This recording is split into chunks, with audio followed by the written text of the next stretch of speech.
ये हमारे साथ एक खास मेहमान स्टूडियो में मौजूद हैं मनोज जी आपका स्वागत है संसद टीवी पर। और उपराष्ट्रपति चुनाव का जो संवैधानिक व्यवस्था है, सबसे पहले तो मैं उसको जानना चाहूंगा। जो महत्वपूर्ण कार्य हैं उपराष्ट्रपति के होते हैं वो क्या होते हैं?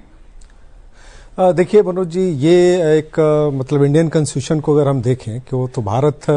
संविधान के द्वारा रेगुलेट होता है, और हम सब जानते हैं कि विधायिका, कार्यपालिका और न्यायपालिका का जो भी फंक्शन है वो संविधान के द्वारा ही किया जाता है। और ये अपने संविधान को अगर हम स्टडीज करते हैं तो उसमें नंबर 2 पोजीशन है ये हायरार्की में। राष्ट्रपति के बाद से उपराष्ट्रपति का जो पद है वो बहुत ही इंपॉर्टेंट पद होता है और इसकी एक बड़ी गरिमा है। तो मुझे लगता है कि इसका टेन्योर 5 साल का होता है, और इसमें जब राष्ट्रपति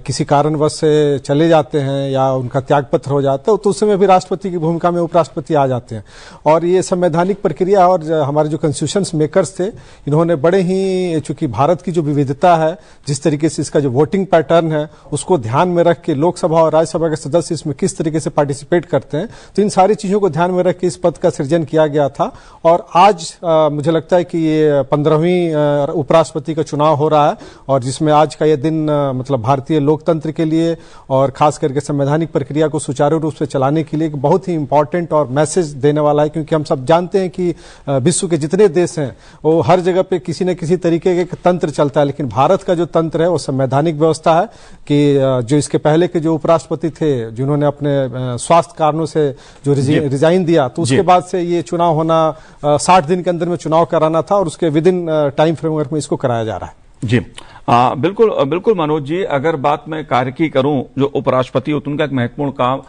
कार्य जो होता है वो सभापति के रूप में सदन का संचालन एक महत्वपूर्ण कार्य रहता है। इस जिम्मेदारी को आप कैसे देखते हैं, और जो महत्वपूर्ण जिम्मेदारी उपराष्ट्रपति जी को निभानी पड़ती है संवैधानिक दृष्टि से, वो कौन कौन सी हैं? देखिए, बेसिकली उपराष्ट्रपति राज्यसभा के उपसभापति होते हैं, और हम सब जानते हैं कि ये उच्च सदन है राज्यसभा, और इसमें राज्यों का रिप्रेजेंटेशन होता है जो उसमें संसद सदस्य चुन के आते हैं। और कोई भी जब कानून बनता है भारत के अंदर, कोई भी हम पॉलिसी लेके आते हैं तो लोकसभा और राज्यसभा दोनों जगह से उसको पारित कराना पड़ता है, और उसमें राज्यसभा की भूमिका बड़ी ही इंपॉर्टेंट हो जाती है। और उसमें बहुत सारी कमिटीज होती हैं जो कि किसी भी देश के तंत्र को चलाने के लिए, किसी भी देश के विकास के एजेंडे को चलाने के लिए उसका सुचारू रूप से चलना, और उसमें बहुत सारी टेक्निकल चीजें होती हैं, एस्पेक्ट्स होती हैं कि उसको हम कैसे ठीक करें। तो मुझे लगता है कि उपराष्ट्रपति का जो पद है ये बहुत ही इंपॉर्टेंट है और की फैक्टर है। क्योंकि आज जिस तरीके का एक चुनौती पूरे विश्व में हम देख रहे हैं, जब से ग्लोबलाइजेशन आया है तब से आप देख सकते हैं कि किस प्रकार से रूल रेगुलेशन जो लाए जा रहे हैं। तो मुझे लगता है कि ये डे बाई डे चलने वाली प्रक्रिया है जिसमें उपराष्ट्रपति की बड़ी भूमिका होती है। और उन्हें ये भी इस चीज को भी ध्यान रखना आता है कि दोनों सदनों के बीच में कोऑर्डिनेशन भी रहे। जितने भी, चाहे ये जो पद है ये दलीय व्यवस्था पद नहीं है, उपराष्ट्रपति विपक्ष और पक्ष दोनों के लिए काम करते हैं। तो मुझे लगता है कि वहां पे अपने आप को बैलेंस करना और अकॉर्डिंग टू कॉन्स्टिट्यूशन हम उसको कैसे परफॉर्म कर सकते हैं, और किस तरीके से एक आम जनता के लिए जो हम पॉलिसीज बनाते हैं या जो भी बिल्स लेके आते हैं उसको किस तरीके से सुचारू रूप से एग्जीक्यूशन करें, किस कमेटी में हमें कौन सा बिल को भेजना है, उसमें बड़ी ही भूमिका हो जाती है उपसभापति की। जी मनोज जी, अगर उपराष्ट्रपति के चुनाव की बात मैं करूं, जाहिर तौर पर दर्शक हमारे जानना चाहेंगे किस तरह से जो मतदान की प्रक्रिया है वो किस तरह से होती है, सांसद सदस्य कैसे अपने मत का प्रयोग करते हैं, क्या प्रक्रिया है? देखिए मनोज जी, ये भारत का लोकतंत्र जिस तरीके से पिछले 75-76 सालों से डे बाय डे ग्रो कर रहा है, उसमें ये बड़ा ही इंपॉर्टेंट हो जाता है। क्योंकि ये चुनाव आयोग के द्वारा निर्धारित किया जाता है इस राष्ट्रपति के चुनाव को और उपराष्ट्रपति के चुनाव को। और उसमें उपराष्ट्रपति का जो चुनाव है इसमें लोकसभा के जो मेंबर्स हैं और राज्यसभा के जो मेंबर्स हैं ये दोनों लोग पार्टिसिपेट करते हैं। इवन इसमें जो मनोनीत सदस्य हैं उनका भी वोटिंग होता है, और ये सिंगल ट्रांसफरेबल वोट के द्वारा किया जाता है। एकल संक्रमणीय प्रणाली जो हमारे संविधान में व्यवस्था में दिया गया उसके आधार पर होता है। और इसमें सीक्वेंस नंबर, जो भी संसद सदस्य होते हैं अपना प्रेफरेंस नंबर डालते हैं, नंबर 1, नंबर 2, नंबर 3, जितने उम्मीदवार होते हैं उस हिसाब से इसका वोटिंग पैटर्न होता है। और उसमें जो टोटल संख्या है उस संख्या का 50% प्लस 1 ऐड करके जो भी जिसको भी बहुमत आता है उसको विक्ट्री चुनाव आयोग जो रिटर्निंग ऑफिसर होता है उसको डिसाइड करता है। और ये अभी इस बार जो रिटर्निंग ऑफिसर हैं वो राज्यसभा के ही के सेक्रेटरी जनरल के द्वारा इस चीज को निर्धारित किया जाता है, कभी कभी लोकसभा के द्वारा भी होता है। तो ये एक रोटेशनल प्रक्रिया है जिसमें पार्लियामेंट इस चीज को एक्सिक्यूट करता है। जी, हमारे देश में जो उपराष्ट्रपति पहले चुने गए हैं, जो रहे हैं स्वतंत्रता के बाद से लेकर अब तक, आप कैसे देखते हैं उपराष्ट्रपतियों का जो कार्य रहा है? कई महान उपराष्ट्रपति हमारे देश में हुए जिन्होंने अपने कार्य से एक नया इतिहास रचा अपने कार्यों से। आप कैसे देखते हैं? देखिए मनोज जी, भारत के पॉलिटिकल प्रोसेस में जितने भी संवैधानिक व्यवस्थाएं हैं उस पे जो भी बैठता है उसका बहुत ही इंपॉर्टेंट रोल होता है। अब चूंकि आपने उपराष्ट्रपति की बात हम लोग सब चर्चा कर रहे हैं क्योंकि आज उपराष्ट्रपति पद का चुनाव हो रहा है, और तो उसमें आप देखिए स्वतंत्रता के बाद से जितने भी उपराष्ट्रपति बने हैं, ऑब्वियस है कि जो सत्ताधारी जो दल होता है, जो रूलिंग पार्टी होता है, मोस्ट प्रोबेबली उसके सपोर्टेड कैंडिडेट ही इलेक्ट होकर आते हैं। और ये इतिहास रहा। एक बार आप देख सकते हैं जब वीवी गिरी जब उपराष्ट्रपति का जब चुनाव हुआ था उस समय कांग्रेस ने जो उनको घोषणा की थी, लेकिन उस समय इंदिरा गांधी ने अपने कैंडिडेट को सपोर्ट करके जिताया था। तो उस घटना के बाद से आप देख सकते हैं कि हमेशा से जो भी जिसकी भी लोकसभा में बहुमत है, जिसकी सरकार है, जो उसको सपोर्ट करता है वही लोग जीत के आता है। तो मुझे लगता है कि आज भी वही चीज होने जा रहा है। तो ये एक बेसिकली उपराष्ट्रपति और राष्ट्रपति का जो पद होता है वो सिंबल के आधार पर नहीं होता। ये हमारे भारतीय लोकतंत्र की एक खूबसूरती है क्योंकि इस पद को हमने पॉलिटिकल एक्सपेयर से दूर रखा है, लेकिन फिर भी जब चुनाव में होता है तो हर दल चाहता है कि हमारा जिस तरीके का एक दलीय व्यवस्था है यहाँ पे, हर पार्टी चाहती है कि हमारा एक उसमें जिम्मेदारी रहे, हमारे लोग उसमें जीत के जाए, और एक सपोर्ट के नाम पे लोग आते हैं। तो अभी आप देख सकते हैं कि हमारे जो दोनों उम्मीदवार हैं, जो इसके पहले अभी जो प्रेजेंट उम्मीदवार हैं राधा कृष्णन जी और दूसरे जो रेड्डी साहब, तो ये सुप्रीम कोर्ट के पूर्व न्यायाधीश रह चुके हैं, ये राज्यपाल रह चुके हैं और ये एक पॉलिटिकल एक्टिविस्ट हैं और तमिलनाडु से आते हैं। इनका एक सामाजिक क्षेत्र में बड़ा अच्छा काम रहा है। इन्होंने छात्र आंदोलन से जुड़ के काम किया है और आज यहां तक ये पहुंचे हैं। तो मुझे लगता है कि इन सारी चीजों को ध्यान में रख के जो भी पॉलिटिकल पार्टीज होती हैं वो सपोर्ट करती हैं। और इसमें एक जो सबसे इंपॉर्टेंट है कि जो सदस्य हैं उनको किसी पॉलिटिकल पार्टी के द्वारा व्हिप जारी नहीं होता कि आप मैंडेटरी नहीं है। इसमें जो भी सदस्य हैं वो अपने विवेक के आधार पर वोट करते हैं, लेकिन फिर भी एक अंडरस्टूड है कि जो रूलिंग पार्टी होता है या जो विपक्ष होता है, अगर दोनों को उम्मीदवार हैं तो वहां पे हर दल अपने लोगों को इस तरीके से मोटिवेट करके वोट कराने का प्रयास करता है। जी मनोज जी, बिल्कुल जाहिर तौर पे संवैधानिक दायित्व वाला एक पद है, तो संवैधानिक दायित्व है तो उसके अपने अलग अलग पहलू भी होते हैं और उसका पालन जो उपराष्ट्रपति पद पर रहते हैं वो करते भी हैं उसका, मनोज जी। लेकिन अगर बात आज के चुनाव की मैं करूं, जिस तरह से मतदान का एक रुख देखने को मिला है, सुबह 10 बजे से वोटिंग शुरू हुई, प्रधानमंत्री नरेंद्र मोदी जी ने अपना मत का प्रयोग किया, तमाम केंद्रीय मंत्रियों ने अपने मत का प्रयोग किया, लगभग प्रमुख दलों के जो नेता थे सभी ने जल्दी जल्दी अपने मत का प्रयोग किया। ये जो संदेश है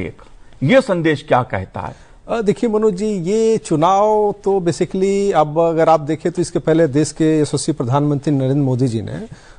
एक ऑल पार्टी मीटिंग में एक मैसेज भी दिया। इवन गृह मंत्री अमित शाह जी ने भी कि हम एक समन्वय बना के हमारे जो कैंडिडेट है, चूंकि एनडीए जो अभी रूलिंग पार्टी है इसने पहले अपना कैंडिडेट घोषित कर दिया, तो कोशिश ये हुआ कि हम समन्वय बना के एक आम सहमति बनाया जाए और इस पद पे चुनाव ना हो। लेकिन विपक्ष जो आज का विपक्ष है वो इन शायद रचनात्मक मनोज जी, हम राजनीतिक चर्चा के बजाय अगर इसको जिस तरह से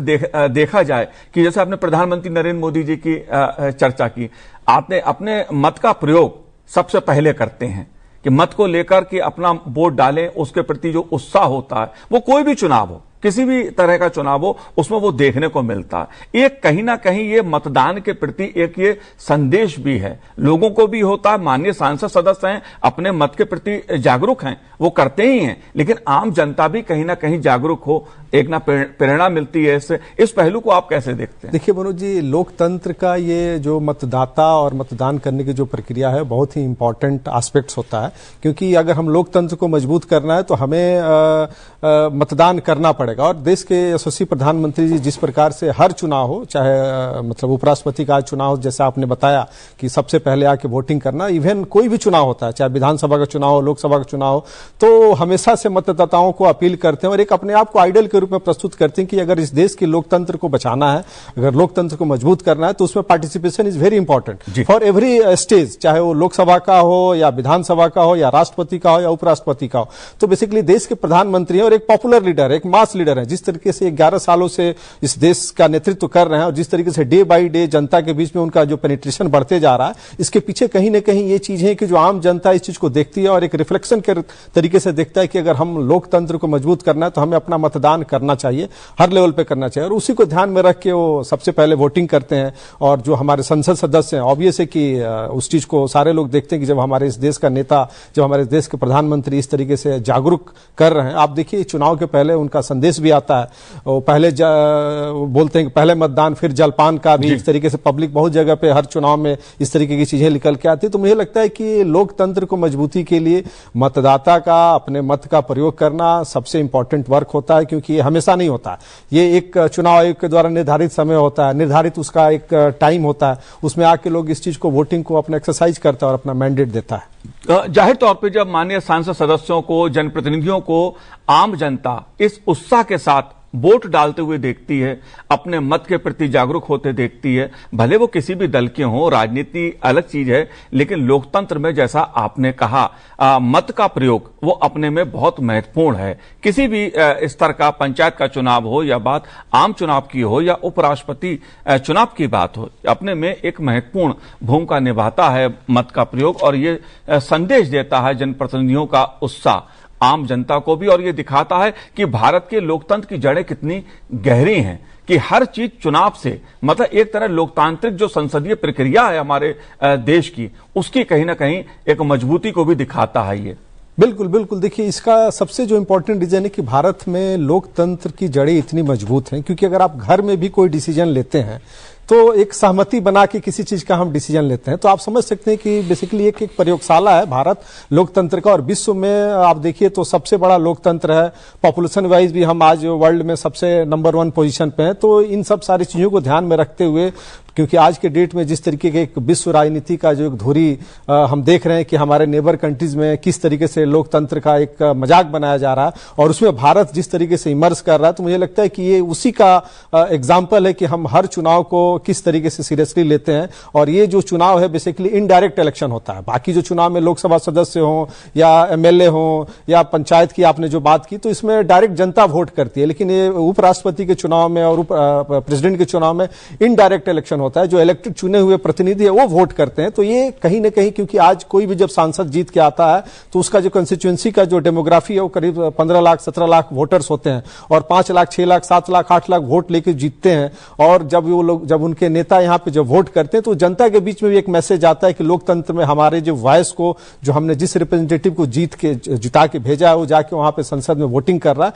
तो इसका एक बड़ा ही नीचे तक असर जाता है, जो कि भारतीय लोकतंत्र को मजबूत करता है। और ये भारतीय संविधान की बहुत बड़ी खूबसूरती है कि किस तरीके से हर व्यक्ति को, चाहे आप देखिए कि जो भारत का एक फेडरल स्ट्रक्चर है, इसमें केंद्र और राज्य की जो पावर है किस तरीके से डिसाइड किया गया, और उसमें जो पावर ऑफ डिसेंट्रलाइजेशन है जिसमें हम पंचायती की जो बात करते हैं, पंचायती राज की, तो ये सारी चीजें कहीं ना कहीं रिफ्लेक्ट करती हैं। क्योंकि इसमें महात्मा गांधी का भी जो कंसेप्ट था, जब देश हमारा जब आजाद हुआ था, को हमें किस तरीके से विकेंद्रीकरण करना है सत्ता का, और उसी के माध्यम में ध्यान में रखते हुए इन सारी चीजों का एक जो एक्सरसाइज है ये होता है। और हर नेता और जनता इससे अपने आप को कनेक्ट महसूस करती है। आप देख सकते हैं उपराष्ट्रपति का चुनाव हो रहा है, लेकिन आज पूरे मतलब भारत के हर राज्य में इस चीज का एक इंफॉर्मेशन शेयर हो रहा है, सब लोग इस चीज की चर्चा कर रहे हैं। और जिस तरीके से अभी पिछले आप देखिए जब से उपराष्ट्रपति का जो जाना हुआ, जिस तरीके से गए, और उसके बीच में जो यहाँ की जो लीडर अब जो पॉलिटिकल पार्टीज हैं, सबने इस चीज को प्रयास किया कि हम किस तरीके से इसका एक पॉलिटिकल माइलेज लेने का प्रयास करें, लेकिन एक लोकतांत्रिक प्रक्रिया है और उसी को ध्यान में रखते हुए इन सब सारी चीजों को हम एक्सिक्यूट कर रहे हैं। जी बिल्कुल। अगर बात मैं पहले राष्ट्रपति की करूं देश की, तो पहले राष्ट्रपति जो उपराष्ट्रपति थे देश के, राधाकृष्णन जी, पहले वाइस प्रेसिडेंट 1952 में देश के उपराष्ट्रपति चुनाव में सर्वपल्ली राधाकृष्णन निर्वाचित हुए थे। वो सोवियत संघ के राजदूत का कार्यकाल पूरा कर इस पद के लिए उम्मीदवार बनाए गए थे। और 1997 में वो दूसरी बार भी निर्विरोध चुने गए थे और 1962 में राष्ट्रपति पद पर भी पहुंचे। ये जो दिखाता है हमारे यहाँ कई उपराष्ट्रपति ऐसे हुए अपने देश में जिन्होंने बाद में राष्ट्रपति का दायित्व भी निभाया। इसको आप कैसे देखते हैं, क्योंकि हमारी ये कहीं ना कहीं लोकतांत्रिक व्यवस्था जो है उसी को ही और मजबूत करने का एक और पड़ाव रहती है। जैसे आपने बताया जो हमारे पहले उपराष्ट्रपति थे सर्वपल्ली राधाकृष्णन जी, ऑब्वियसली कि हम लोग अभी उनके नाम पे शिक्षक दिवस भी मनाते हैं, और वो एक बहुत ही लर्नेड पर्सन थे और विद्वान थे और एक बुद्धिजीवी थे। और जिस प्रकार से आज के डेट में और उस समय भी आप देखिए इंडिपेंडेंट के समय भी जो एक खास करके जो ब्रिटिशर्स थे, जो जिस तरीके से उन लोगों ने एक पार्लियामेंट्री सिस्टम को यहाँ पर स्थापित किया और उसको सुचारू रूप से चलाने के लिए जो तकनीकी जो ज्ञान होना चाहिए था, जिस तरीके का एक नॉलेज सोसाइटी में किस तरीके से जाना चाहिए था, कैसे पॉलिसीज बनना चाहिए था, तो भारत ने उस समय के जो भी हमारे जो लीडर्स थे या जो हमारी जनता थी इस चीज को एक्सेप्ट करती थी कि हमें इस सिस्टम को चलाने के लिए हमें किस तरीके का व्यक्ति चाहिए। और नो डाउट आपने बताया कि उपराष्ट्रपति पद का चुनाव का कार्यकाल 5 साल का होता है, लेकिन वो 1 बार 2 बार 3 बार भी बन सकता है, उसमें कोई मैंडेटरी नहीं कि आप 1 बार या 2 बार रह सकते हैं। जैसे प्रधानमंत्री का भी हमारे यहाँ कोई टर्म तो है, लेकिन उसका कोई टाइम फ्रेमवर्क नहीं कि आप 1 बार या 2 बार रह सकते हैं। तो उसी प्रकार से उपराष्ट्रपति का पद है और बहुत सारे, चूंकि एक ट्रेडिशन रही है कि जब जो भी उपराष्ट्रपति बनता है उसको राष्ट्रपति के लिए आगे उसको लाया जाता है और उसमें जो भी रूलिंग पार्टी होती है उसको सपोर्ट करती है और उसके बाद राष्ट्रपति का भी चुनाव होता है। तो मुझे लगता है कि ये जो भारतीय लोकतंत्र की खूबसूरती है उस पद की गरिमा को बनाए रखने के लिए, क्योंकि जो व्यक्ति उपराष्ट्रपति पद बन के जो काम करता है वो भारत की जो खास करके संवैधानिक प्रक्रिया है और उसका जो लीगल प्रोसेस है उसको बड़े अच्छे तरीके से माइन्यूटली स्टडीज करता है। और जब राष्ट्रपति, चूंकि हमारे यहाँ कहा गया है कि जो भारत का राष्ट्रपति और संविधान का हेड है, हमारे यहाँ जो भी किसी भी तरीके का जब हम किसी देश या विदेश के साथ जो संबंध होता है तो उसमें राष्ट्रपति की भूमिका बहुत इंपॉर्टेंट होती है। तो हेड ऑफ द इंस्टीट्यूशन होने के नाते और उपराष्ट्रपति अगर राष्ट्रपति बनते हैं तो कहीं ना कहीं एक देश के लोकतंत्र को और देश के राजनीतिक और खास करके संवैधानिक प्रक्रिया को मजबूती प्रदान करता है। जी।